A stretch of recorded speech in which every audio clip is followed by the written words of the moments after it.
que estés con nosotros en todo lo que vamos a aprender en el nombre de Jesucristo. Amén.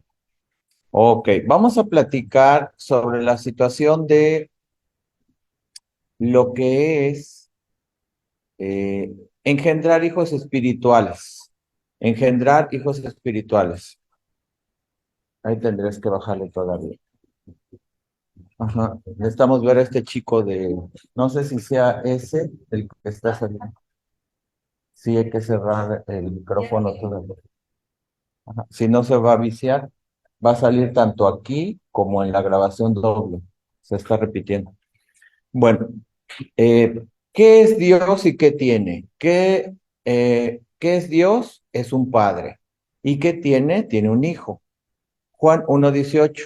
A Dios nadie le vio jamás. El unigénito Hijo que está en el seno del Padre, Él le ha dado a conocer. Aquí la Biblia está reflejando que Dios es un padre y tiene un hijo. ¿De acuerdo? Luego, ¿quién otro hay en este mundo y qué tiene? ¿Quién otro hay en este mundo y qué tiene? Bueno, hay otro padre en este mundo denominado como el Dios de este mundo. Está con D minúscula, segunda de Corintios 4:4, y dice que el Dios de este mundo cegó el entendimiento de los incrédulos. Estamos hablando que el enemigo de Dios, Satanás, ¿verdad? Se ha infiltrado en la sociedad, se ha infiltrado en este mundo y la gente le sigue en su ejemplo, de tal manera que se convierten como en hijos de este ser maligno. Juan 8:44. Juan 8:44. Ustedes son de vuestro padre el diablo y los deseos de vuestro padre queréis hacer. Entonces, hay una situación en relación con lo que es la figura del padre. Los hijos imitan a los padres, ¿verdad? En sus acciones, en su ejemplo, y de igual manera este mundo sigue, ¿verdad? En sus antivalores, en su rebelión, en su obstinación al enemigo, y se han convertido como en hijos de él, ¿verdad? Ok.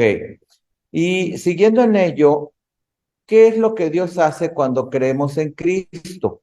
¿Qué es lo que Dios hace cuando creemos en Cristo? Bueno, engendra hijos espirituales. Juan 1:12. Mas a todos los que le recibieron y creen en su nombre, les dio la potestad de ser hechos hijos de Dios. Entonces, ¿qué es lo que pasa cuando tú crees en Cristo? Eres salvo, eres perdonado, pero también es cierto que en ese momento recibes de parte de Dios la potestad de ser hecho hijo de Dios. ¿Ok? No solamente se trata de que asistas a una congregación y que seas miembro de ese lugar, se trata de que seas hijo o hija de Dios. En eso consiste la fe cristiana, de nacer de nuevo para ser hijo y posteriormente nos congregamos en un lugar para crecer. Juan 1:13 dice, los cuales no son engendrados de sangre ni de voluntad de carne, sino de Dios. Eso quiere decir que cuando tú y yo creemos en Cristo, somos engendrados como hijos espirituales. ¿Qué es lo que ahora somos y cuáles son los dos medios que Dios utiliza para este nuevo estado? ¿Qué es lo que ahora eres? Eres un hijo de Dios, una hija de Dios. ¿Y qué medios utiliza Dios para que tú te hayas convertido en un hijo o una hija de Dios? Bueno, Dios utilizó su palabra y su espíritu para eso. Juan 3:5 al 8. Juan 3:5 al 8. Dice ahí la Biblia, el que no naciere de agua y del espíritu no puede entrar en el reino de Dios. Lo que es nacido del espíritu, espíritu es. Creo que se lo saben un poco, ¿no? De esta referencia bíblica. Entonces la Biblia ubica dos elementos y dice, el que no naciere de agua.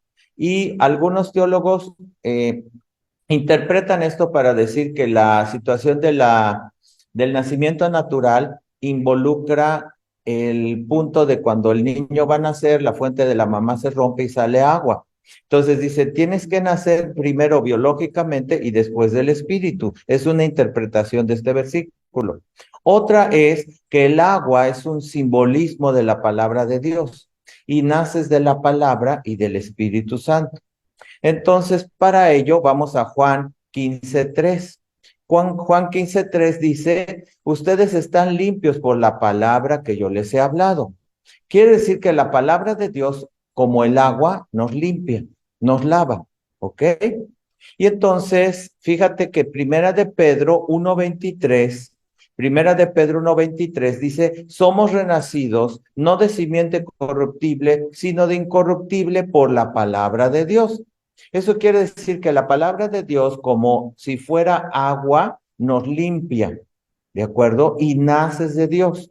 ¿Cuáles son entonces los dos medios que Dios utiliza para que tú te hayas convertido en un hijo o una hija de Dios? La palabra de Dios y el Espíritu Santo.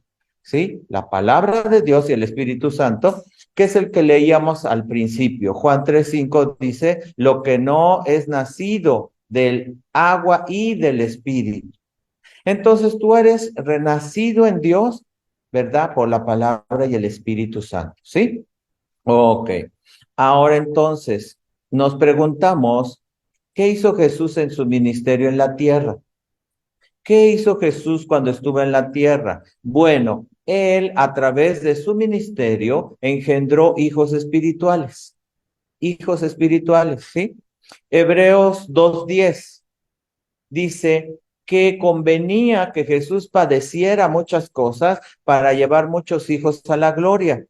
La Biblia ubica un nombre de Jesús, un nombre propio, y en Isaías 9:6 dice la Biblia que Él es Padre eterno.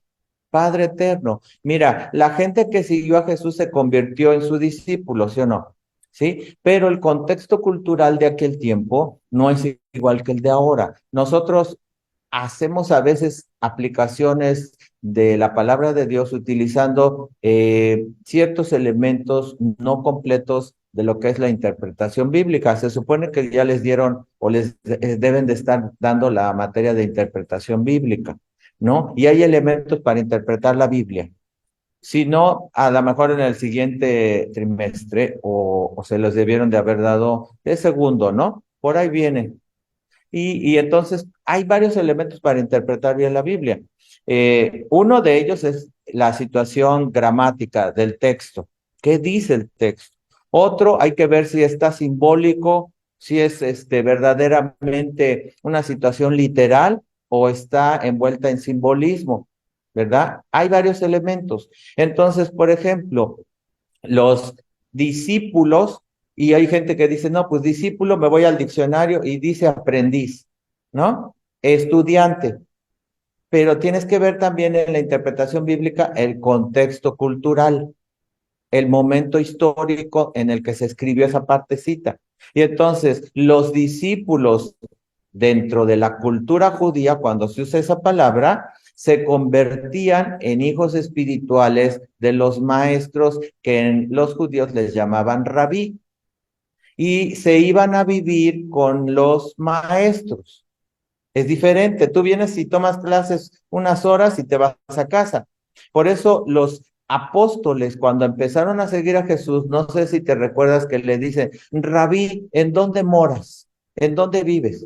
Porque se fueron a vivir con él, porque era parte de la cultura, el convertirse en un discípulo, era irse a vivir con el maestro y estar con él todo el tiempo aprendiendo. Y se convertían en hijos espirituales de ese maestro. Entonces, la gente que vino a Jesús y se convirtió en su ministerio, se convirtieron en hijos espirituales de él. ¿De acuerdo? Bueno, ahora, en el contexto de nosotros, ¿cómo se engendraría un hijo espiritual? Hay varias formas. ¿Cómo se engendraría un hijo espiritual? Primeramente, se engendran hijos espirituales por el evangelio en la fe, al compartir de Cristo. Cuando alguien te habló a ti por primera vez, tú fuiste enfrentado a la palabra y decidiste creer en Cristo y te empezaste a congregar en un lugar y te convertiste en un hijo espiritual de esa congregación. El pastor local o la persona que te compartió empezó a alimentarte de la palabra y empezaste a crecer como un bebé, ¿verdad? Entonces es la primera forma. Aquí nosotros vemos en Primera de Corintios 4:15 Primera de Corintios 4:15, porque aunque tengan ustedes 10,000 tutores, algunas versiones dicen ayos o nodrizas, pero quiere decir tutor. Un tutor no es no es el padre biológico del hijo, es alguien que cuida a los hijos, ¿verdad? Pero después dice Pablo, no pueden ustedes tener muchos padres. ¿Por qué? Porque solamente yo los engendré, ¿verdad? ¿Mediante qué? Mediante el evangelio. Entonces les está diciendo, cuando yo fui a compartirles, yo fui la persona que los llevó a los pies de Cristo. Yo fui el que los cuidó, los que los ayudó a crecer.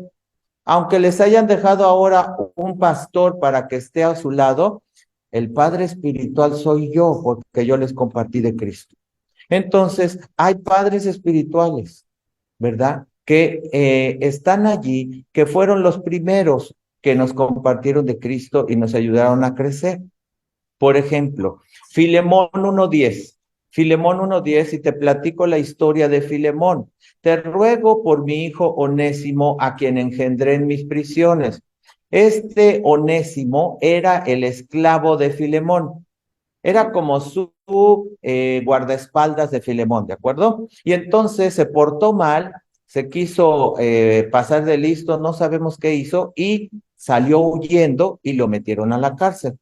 Y entonces en esa cárcel agarran a Pablo y lo meten por andar predicando el evangelio. Y entonces se encuentra a este Onésimo. Pablo está en la cárcel, allí encarcelado y con las cadenas, y al lado de él está Onésimo. Y entonces Pablo le empieza a predicar a Onésimo y le dice, oye, ¿no te gustaría recibir a Jesús? Y Onésimo dice, no, pues sí me gustaría, y se convierte. Y entonces le escribe Pablo a Filemón y le dice, Onésimo ya se convirtió en cristiano.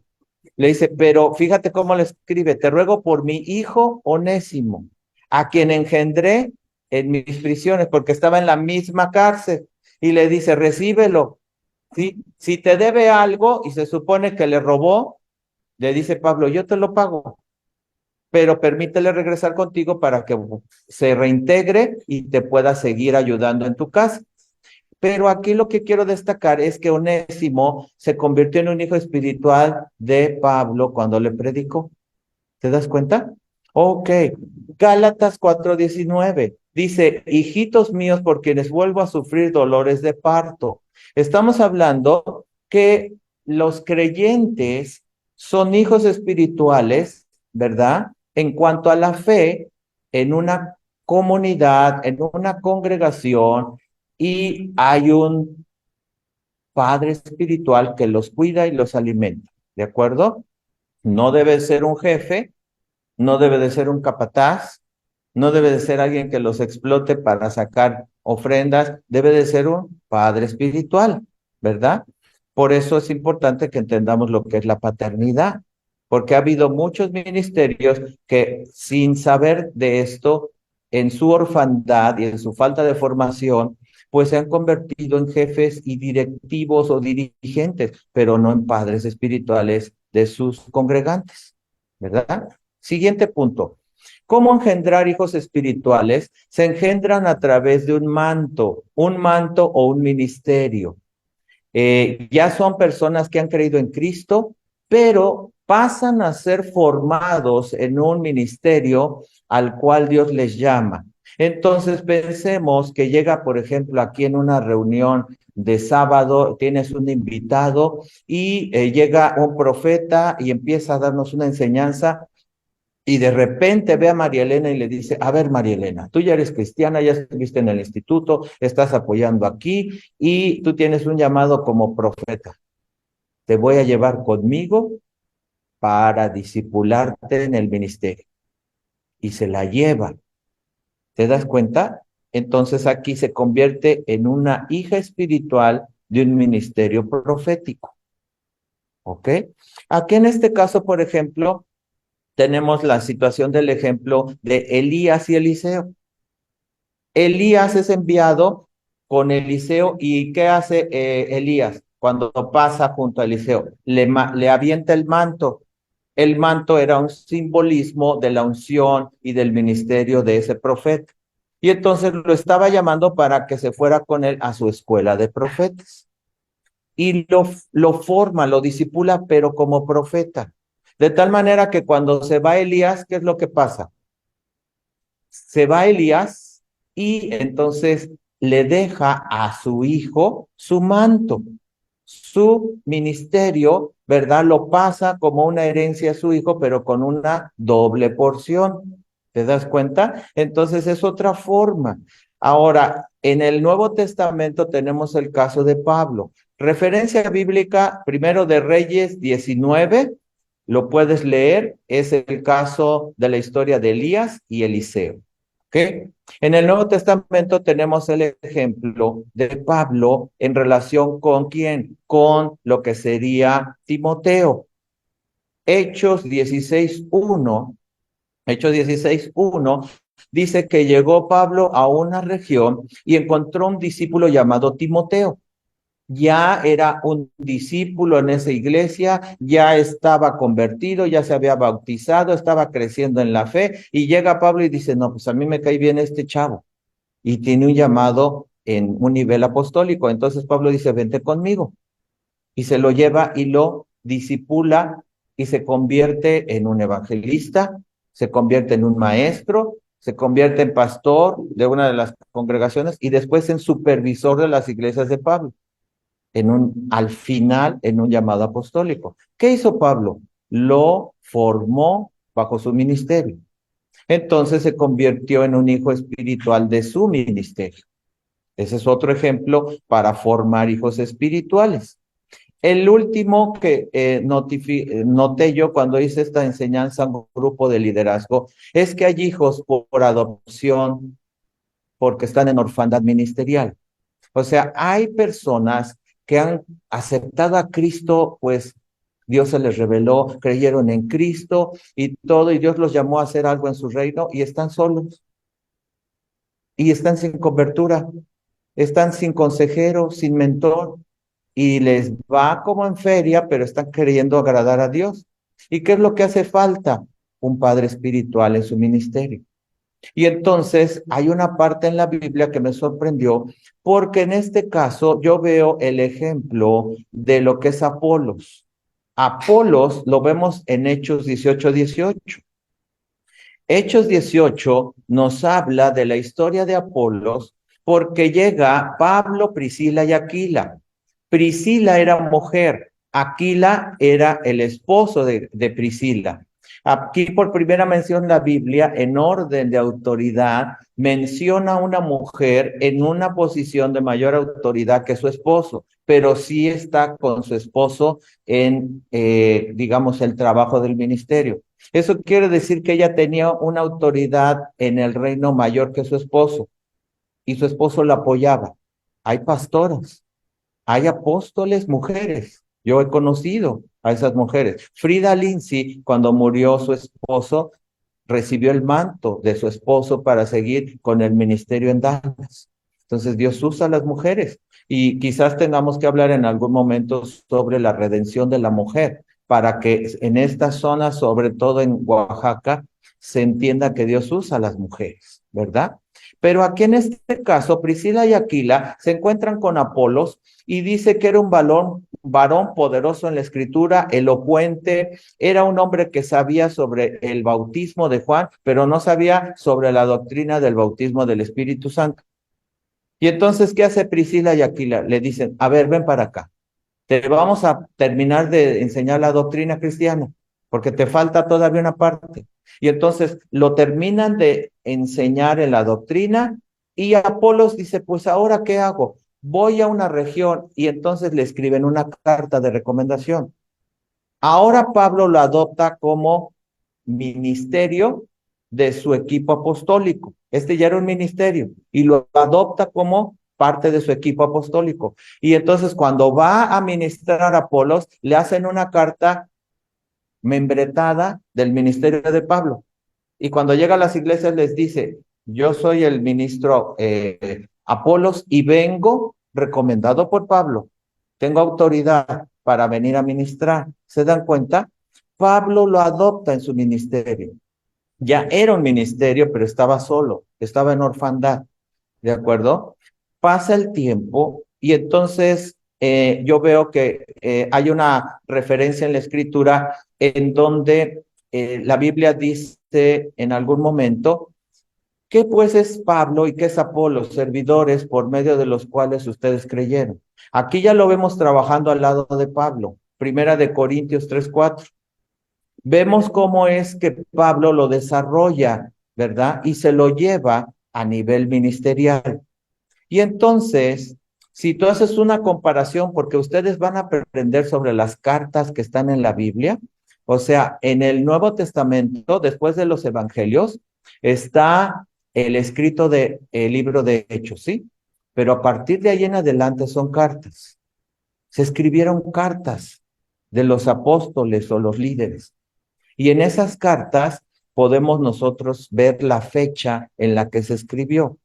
En lo que es la carta de los Corintios, en donde se hacen las referencias a Apolos de quién es Pablo y quién es Apolos, esa carta fue escrita en el año 55. Fue escrita desde Éfeso, una zona de Grecia, ¿ok? Pero pasa el tiempo.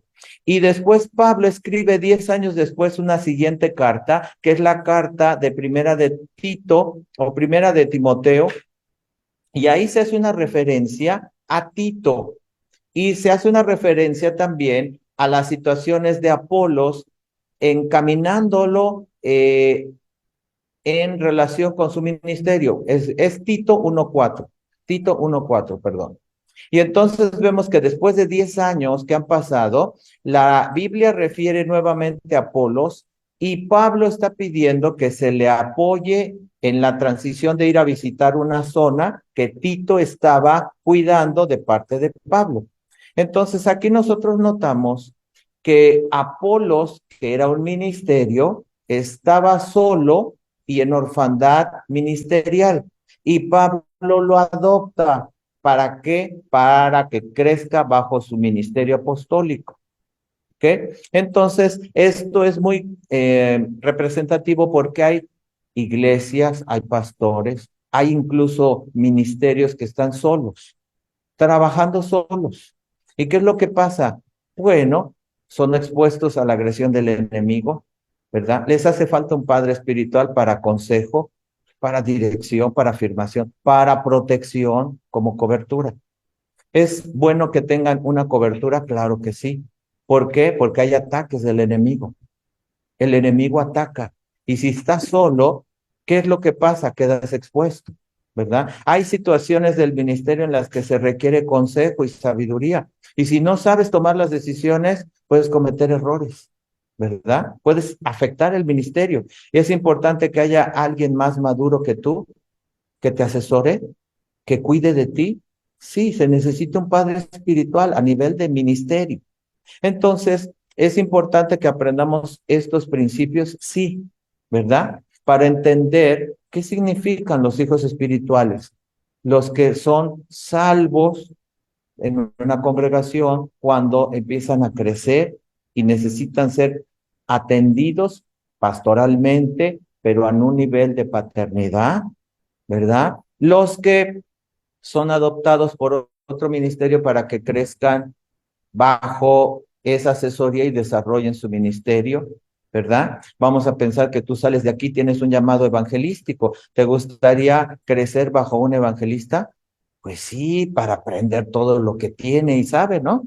Pero a lo mejor eres ya pastor y tienes tu congregación y estás solo o sola y necesitas estar bajo cobertura para que tengas ahora sí una mentoría, un padre espiritual en el nivel que tú requieres. Entonces, estos son elementos importantes que tenemos que tener en cuenta.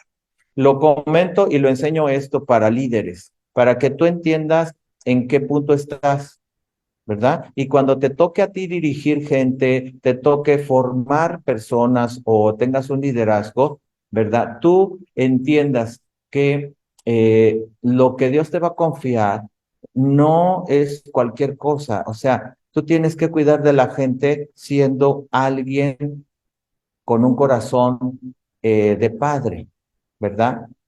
Para cuidar de ellos, desarrollarlos en su fe. alimentarlos y llevarlos como papá espiritual a su propósito o destino en Dios, ¿verdad? No usando a los congregantes, no abusando de ellos, ¿verdad? No sacando provecho para ti mismo, sino como hijos que tú tienes que cuidar en la fe, ¿verdad?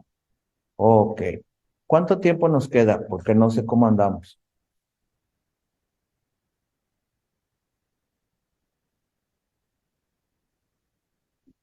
Nos quedan 15 minutos. Ok. Bien. Quisiera yo poder checar nada más ahorita. Estoy viendo a los que están en Coyoacán. Ok. Quisiera yo comentarles sobre la situación de sanar heridas en el caso del ministerio. Ok.